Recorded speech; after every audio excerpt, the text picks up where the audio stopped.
Kaya sana, mga kaibigan ko sa Rappler, huwag naman ganyan. Huwag naman yung pananampalataya ko po ang inyong banatan. Hindi ko naman po kayo pinipigilan kung meron po akong ginawang pagkakamali.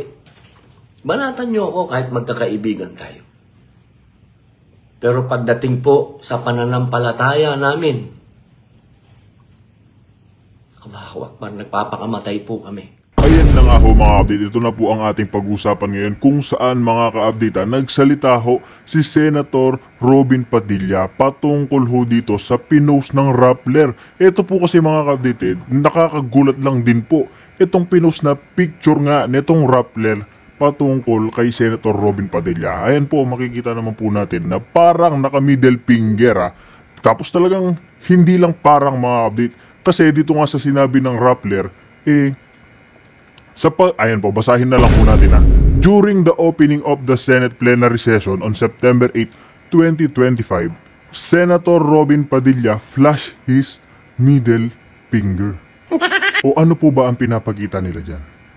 Siyempre ho, tayong mga normal na mamamayan na gumagamit ng social media, agad ho tayong maniniwala sa anong nakikita natin. Diba? Agad ho tayong maniniwala. Mako-curious ho tayo niyan. Bakit ho gagawin ni Senator Robin Padilla ang ganyan? Kaya mga ka-update, nagbigay ho siya. Eto po nagbigay ho siya ng kanyang opinion patungkol sa ginawa netong Rappler.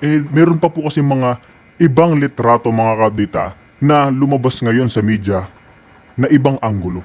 Katulad na lamang po netong ating ipapakita. Ayan katabi po ni Senator Amy, hindi ho yan middle finger. Diba? Pointing finger lang ho yan.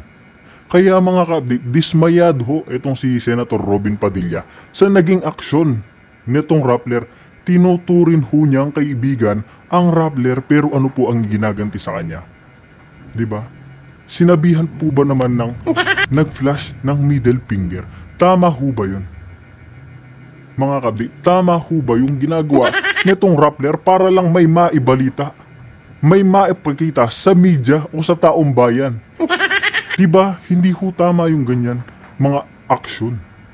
Dapat po mga ka-update bago sila maglabas ng ganyang mga litrato, alamin ho nila kung ano nga ba talaga ang ginagamit ni Senator Robin Padilla. Katulad po niya diba, sa kabilang anggulo, hindi ho yan middle finger. Kaya mga ka-update kahit na ganyan po yung naging nangyari o anuman, pinapakita pa rin ni Senator Robin Padilla ang kanyang respeto. Pinapakita pa rin niya ang kanyang respeto dito sa Rappler, hindi ho siya galit. Nakikiusap lang ho siya ng maayos. Bakit ganyan ang ipinapakita o ibinabalita nitong Rappler patungkol sa kanya? Kaya mga update, pakinggan ho natin itong naging pahayag ni Senator Robin Padilla patungkol nga sa naging issue niya sa social media. A'udhu billahi minasyaitanir rajim. Bismillahirrahmanirrahim. Alhamdulillah rabbil alamin. Bismillahi wassalatu wassalamu Allah Rasulillahi. Assalamualaikum warahmatullahi wabarakatuh. Isang mapagpalang gabi po sa inyong lahat. Pasensya na po kayo sa ganitong oras ng alas 9:30 ng gabi. Ako po ay biglaang mag-live at istorbohin po ang inyong pagpapahinga.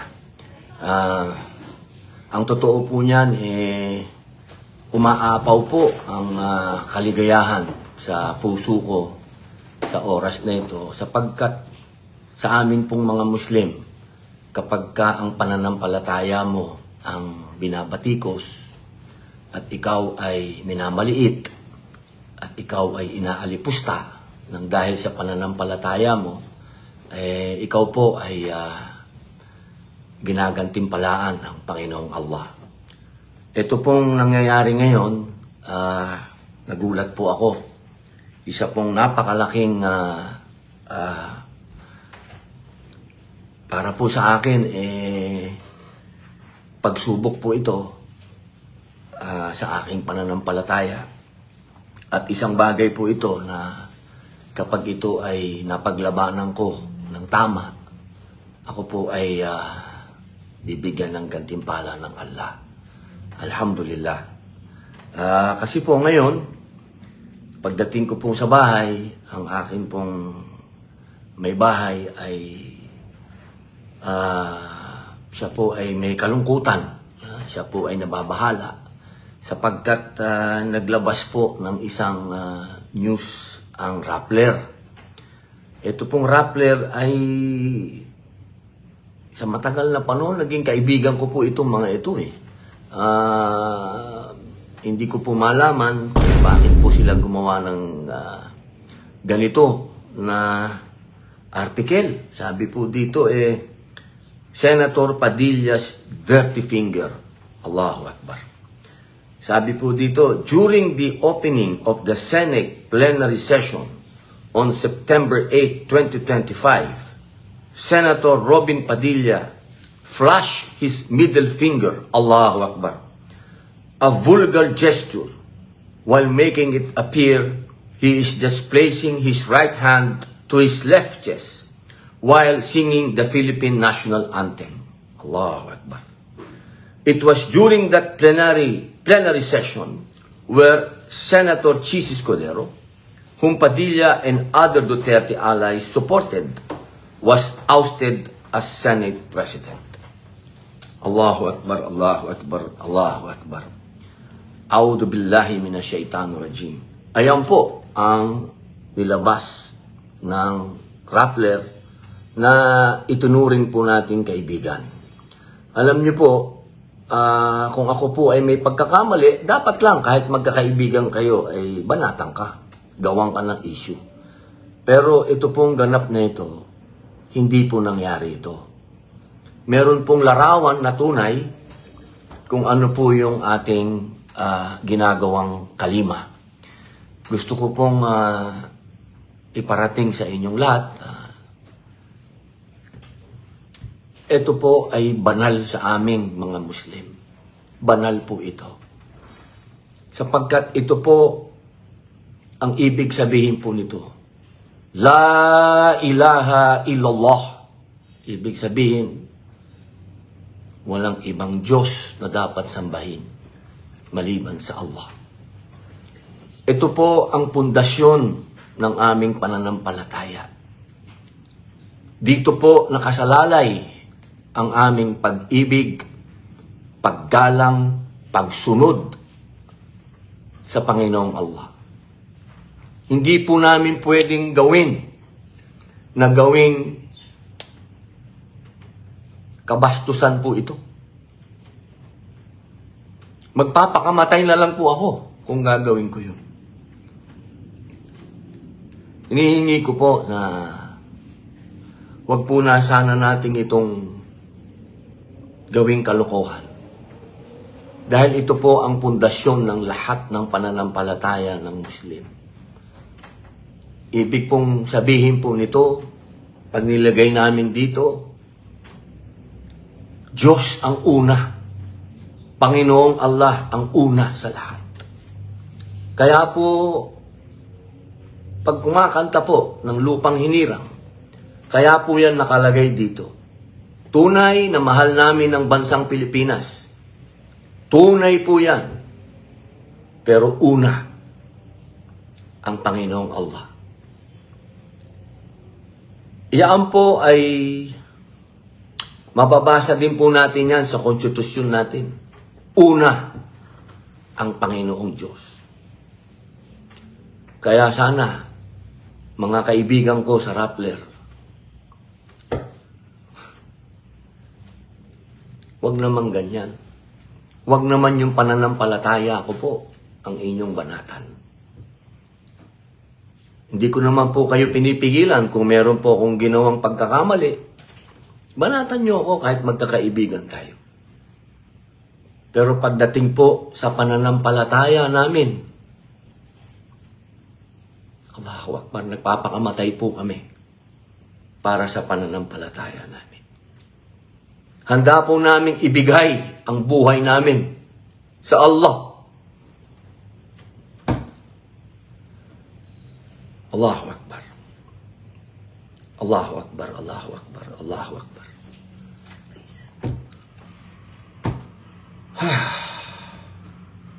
Nasaan yung picture ng... Yung totoo, ito yung original. Tapos, Ito po, hindi ito. Yung mahaba ang suot ko. yung isa. Mahaba ang... Ano. Ito. Ito po yung original. Ayan po. Makikita nyo po. Wala po akong ginawang pambabastos sa religion namin.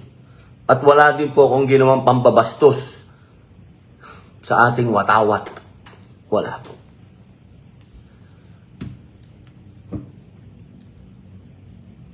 Kaya mga kababayan, nagpipigil po ako kasi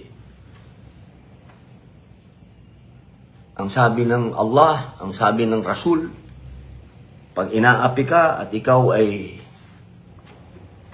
magpakumbaba, magpigil, ng galit, mas lalaki ka, mas matapang ka.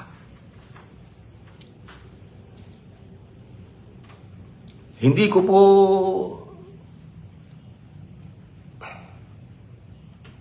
Allahu Akbar. Allahu Akbar. Assalamualaikum. Yun lang po ang masasabi ko. Assalamualaikum. Sumayin niyo po ang kapayapaan. Humihingi po ako sa mga kababayan natin na naligaw nito. Na naligaw ng fake news na ito. Sa fake news article na ito. Sa lahat po sa inyong lahat. Hinihingi ko po sa inyo na wag po kayong maniwala na gagawin ko po ito. Magpapakamatay na lang po ako. Hindi ko po yan magagawa. Allahu Akbar. Marami po ang nagsasabi sa akin na magdemanda. Magdemanda ako. Ay mababawasan po ako ng reward. Ipagpapasa Diyos ko po ito.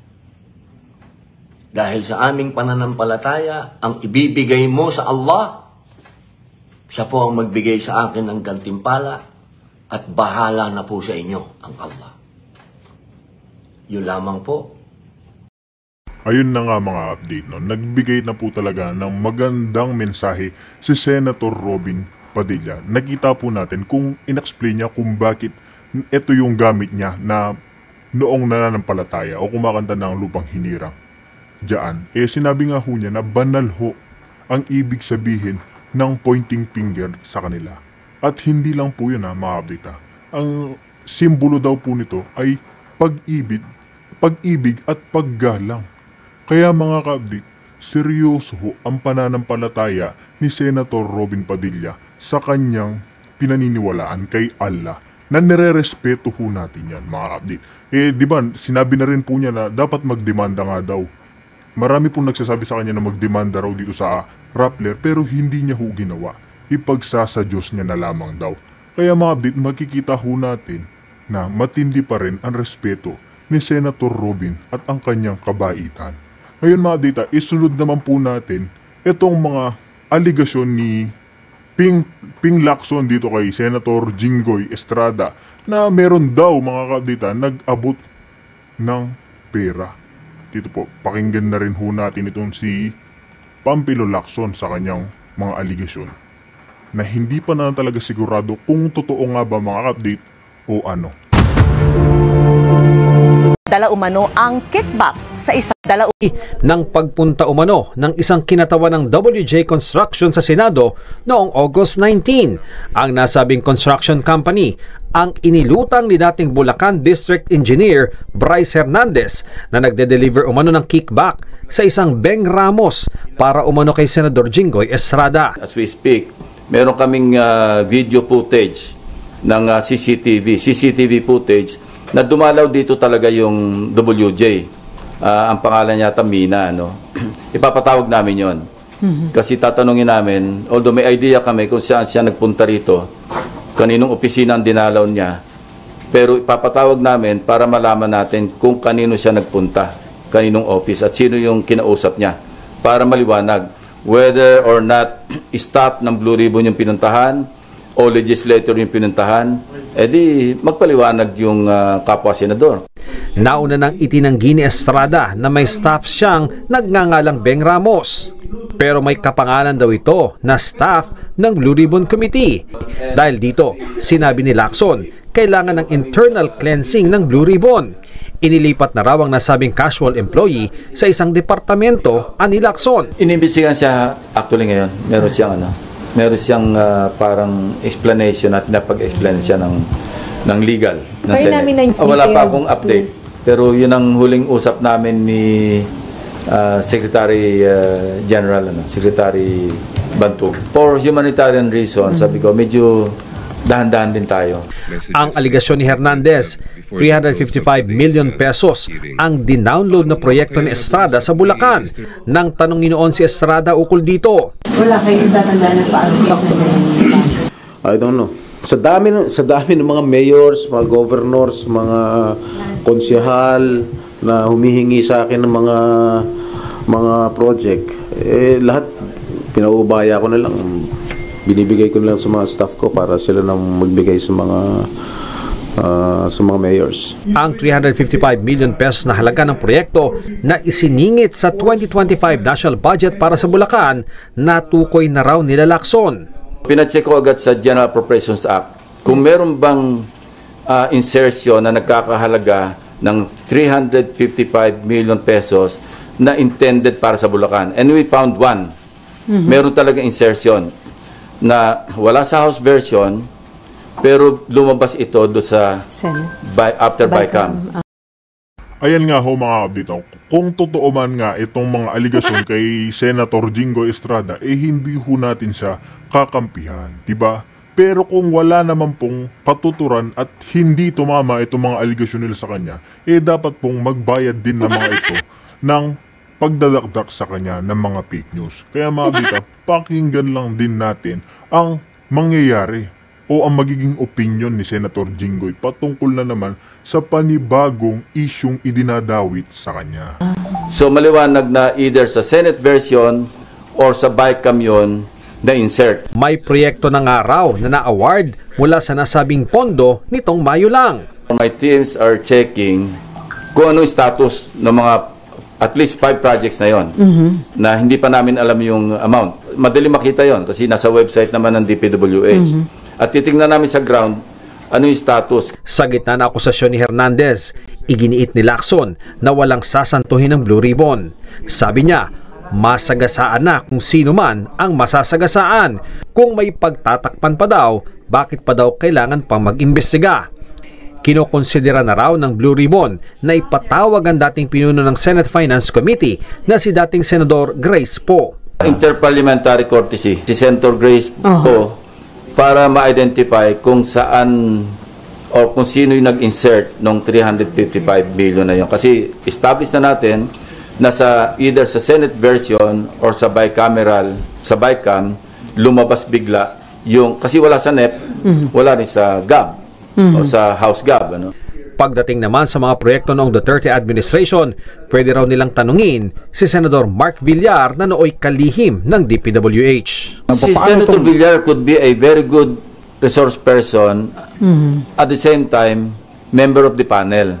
No, he can share. He's free to share his whatever he thinks or he knows about what happened from 2016 to 2022.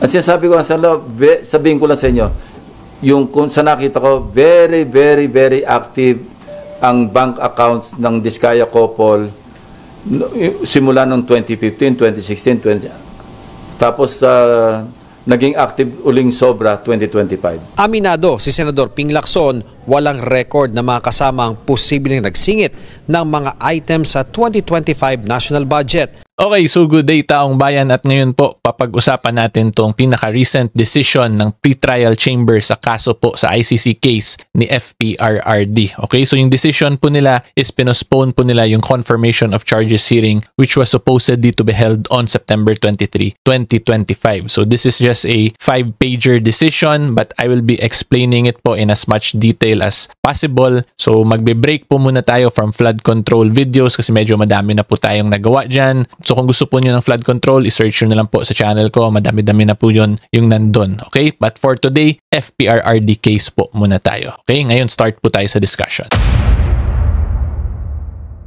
So of course, huwag niyo po sana kalimutan i-like itong video na to and mag-subscribe po sa YouTube channel ko kung hindi pa kayo nakasubscribe. Okay? So unang-una po, I will be verifying our document kasi ayaw natin sa fake news, di ba? We have an advocacy against fake news and gusto lang natin ay yung katotohanan at yung nasa batas lang. Okay? So anyway po, we have to look at first here yung pinaka-seal ng International Criminal Court. So makita niyo, Cor Penale Internacional. In English, International Criminal Court, which stands for ICC. And then yung logo po ng ICC nandito sa gitna. And then this one here, yung case number po yan and other information pa. Then of course, pretrial chamber 1 before the judges, yung 3 judges, sila Julia Anotuela Motok, Rene Adelaide Sofia Alapin Sigansu, Maria del Socorro Flores Liera. Situation in the Republic of the Philippines in the case of the prosecutor versus Rodrigo Roa Duterte. Public decision postponing the hearing on the confirmation of charges dated September 8, 2025. Okay, so kung gusto nyo po mabasa tong document na to mismo rin, isearch nyo lang po sa Google Duterte case ICC, tapos lalabas po yun yung kaso ni FPRRD, tapos i-click nyo lang po yung court records yan sa may right side po yun, lalabas. Tapos pag lumabas po yun, makikita nyo na agad yung pinaka-list from the most recent decision or mga pleadings filed po by the parties. Okay? So pinakauna po dyan, like what we have already seen in numerous decisions from the pretrial chamber and the filed pleadings po ng mga party litigants, palagi po yan may presentation of facts so far of the case. Meaning yung from the start hanggang umabot sa present situation. Okay? So magbi-brief history lesson po muna tayo para mas maintindihan nyo yung kaso, diba? Kung maalala po ninyo, on 12 March 2025, this was the day Mr. Rodrigo Roa Duterte was surrendered to the court pursuant to a warrant of arrest issued by the chamber on 7 March 2025. So kung titingnan po ninyo, March pa, March, April, May, June, July, August, September. 6 months na po basically si FPRRD. Magsi 6 months po sa September 12. So matagal, kahit ako po matagal-tagal or madami-dami na rin akong videos na gawa nito. Kasi even prior to this date po of arrest ni FPRRD, I actually made a video about this kasi ang dami nang kumakalat na balita before. So nireview ko yung mga available data sa atin to the public online. Wala po akong makitang warrant of arrest nun. Pero yun nga, it is confidential pala. Tinago nila basically sa public. Okay, pero anyway po, next naman po tayong paragraph. On March 14, 2025, Mr. Duterte made his first appearance before the chamber which decided that the hearing on the confirmation of charges on 23 September 2025. So itong 23 September 2025, ito po yung na-postpone dito sa decision na to. At ito pong March 14, 2025, ito yung nag-appear via video conference si FPRRD and then si Attorney Medial Dea pa po yung lawyer niya noon na nag-appear sa pre-trial chamber mismo. Okay? And then on April 17, 2025, the chamber issued an order on the conduct of confirmation proceedings. So more or less po ang nakikita ko dito, itong order of the conduct of confirmation proceedings. This is somewhat similar po sa atin dito sa, let's say, para po siyang pre-trial order ng court basically. Pero instead na pre-trial proceedings yung gagawin, ang mangyayari supposedly dito sa 23 September ay parang magiging arraignment po ng akusado. Yun yung somewhat equivalent dito sa procedure natin. Kasi wala naman pong confirmation of charges sa atin but we have arraignment po dito sa atin. So kung naririnig po ninyo yung arraignment, yun po sana more or less yung mangyayari. Parang ganun po yung mangyayari sana on September 23, 2025. Kaso nga na-postpone. Okay? But anyway, going back po, on 17 April 2025, nilabas ng court ng order. And then, kung makita po nyo dito, the prosecution concluded its disclosure of evidence on July 1, submitted document containing charges, filed corrected version of the pre-confirmation brief on 24 July 2025. So, sinubmit po lahat ng required documents sa side ng prosecution on 24 July 2025. Tapos kung makita nyo, nag-submit din sila ng pre-confirmation brief, diba? So, para talaga siyang pre-trial brief in a sense po dito sa atin. Okay? And then after po niyan, August 18, 2025, the defense submitted the defense request for an indefinite adjournment, seeking that all legal proceedings, including the hearing on the confirmation of charges, be adjourned indefinitely based on its assertion that Mr. Duterte is not fit to stand trial, which the court now refers to as the adjournment request. So ito po, itong part na to, this is the part po in the old pleadings filed by Attorney Kaufman kung saan ang daming redacted dun na kung maalala po ninyo, yung court may mga redacted pero ayaw nila i-touch on yung decision kasi it will undergo litigation pa daw. So ngayon na lumabas tong decision na to, ang tingin ko ito yun siya, yung isa sa mga redacted. And then dun din po sa last video ko about the new interim release request, yung ang dami rin pong redacted doon pero yung hula ko is because of the health po yun ni FPRRD, yung mga redacted provisions doon. So mukhang yun nga talaga health related kasi ang argument nila Attorney Kaufman, Mr. Duterte is not fit to stand trial. Okay, so ngayon na lumabas to, mas nagme-make sense na lahat ng mga redacted na parts ng mga pleadings and decisions po ng ICC, ng pretrial chamber ng ICC dun sa mga past po na yun nga, pleadings and orders. Okay, anyway po, of course, on August 2028, prosecution opposed the adjournment request. This is expected naman po kasi syempre yung prosecution gusto nila magtuloy-tuloy yung case para ma-convict yung isang akusado, yun naman yun. And then on 29 August 2025, the Office of Public Counsel for Victims also opposed the adjournment request, which is of course also expected din po yan kasi syempre lawyer ka ng mga biktima, diba? So kung gusto mo magtuloy-tuloy talaga yung kaso. And then next po dito sa paragraph 7, sabi ng the chamber notes that litigation regarding Mr. Duterte's fitness to participate in the pretrial proceedings is ongoing in connection with the defense adjournment request. So ibig sabihin lang po nito, yung adjournment request is still undergoing proceedings po sa court. Nire-review pa po ng court yung arguments ng both parties in relation to the adjournment request. Okay, undergoing litigation pa po siya. At ang next po, sabi ng court dyan, they recall the chamber's duty pursuant to Rule 121.1 of the Rules of Procedure and Evidence to ensure the enjoyment of the suspect's rights under Article 67 of the Rome Statute. So ang point po ng court dito sa second part ng sentence na to is that while nag-undergo ng litigation yung adjournment request ng defense, alam naman daw po nila yung mga karapatan ng isang suspect under Article 67 of the Rome Statute. Okay?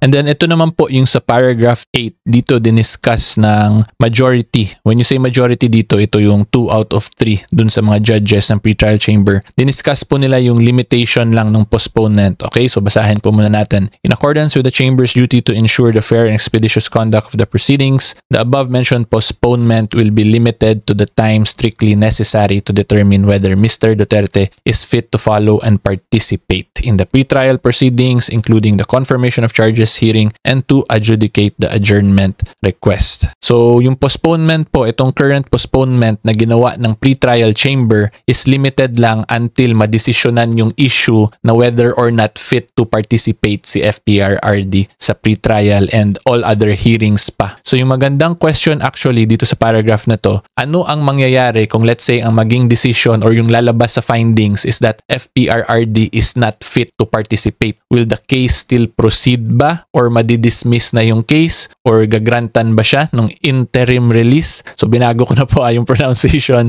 So anyway po, yun yung magandang question dito sa paragraph na to, 'di ba? Kasi yung sinabi ng majority dito ng pretrial chamber, once ma-solve na yung issue of whether or not fit si FPRRD, dun po matitigil or mawawala na yung postponement. So yun nga po, yung magandang question sana na malaman natin next, ano ang sagot kung malalabas na not fit to participate si FPRRD? Okay, so ito po yung actually one of the main interesting parts dito sa decision ng court na to kasi hindi rin po nila diniscuss eh. And then ito pong paragraph 9, wala na to. This is just a very procedural discussion lang kasi under Rule 121.9 and 122.3 may specific timelines dito na kailangan i-comply ng party. So habang nakasuspend sila or nakapostpone po yung proceedings, nakasuspend din tong rules na to. Hindi kailangan sundin ng party litigants yung mga timelines requested or required nito for the confirmation of charges. Okay, and then paragraph 10 nakalagay po dito, moreover, the majority notes that the prosecution has already concluded its evidence disclosure letter, and the DCC and the PCB have already been made available to all parties and participants. Therefore, without prejudice to the forthcoming decision on adjournment request, parties and participants shall be ready to immediately resume the proceedings on the confirmation of the charges, should Mr. Duterte be found fit to participate in these proceedings. Okay.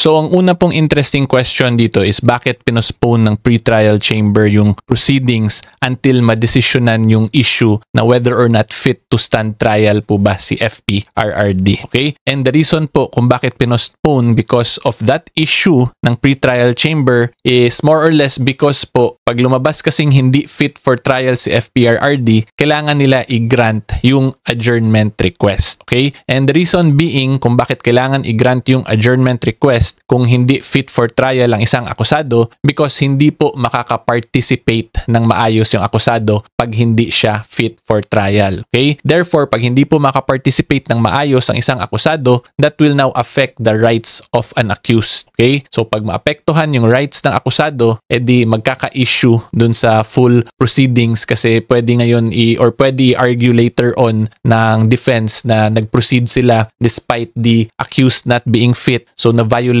yung human rights niya and because of that, posible pong magkaroon ng issues or ma-question yung mga mangyari sa proceedings. Because they also have to respect po the rights of the accused. Nasa Rome Statute din po yan and sa Rules of Procedure ng ICC mismo. Kaya nga dito sa paragraph 7 po, kung makikita ninyo, sinabi ulit yan at binanggit nung pretrial chamber and recalls the chamber's duty pursuant to Rule 121.1 of the Rules of Procedure and Evidence and to ensure the enjoyment of the suspect's rights under Article 67 of the Rome Statute. Okay? So yan po more or less yung rason kaya inantay muna ng pretrial chamber na madesisyonan yung issue na whether or not fit for trial po ba talaga si FPRRD as a suspect or sa atin accused usually yung tawag po eh. Okay? So hopefully klaro po yan.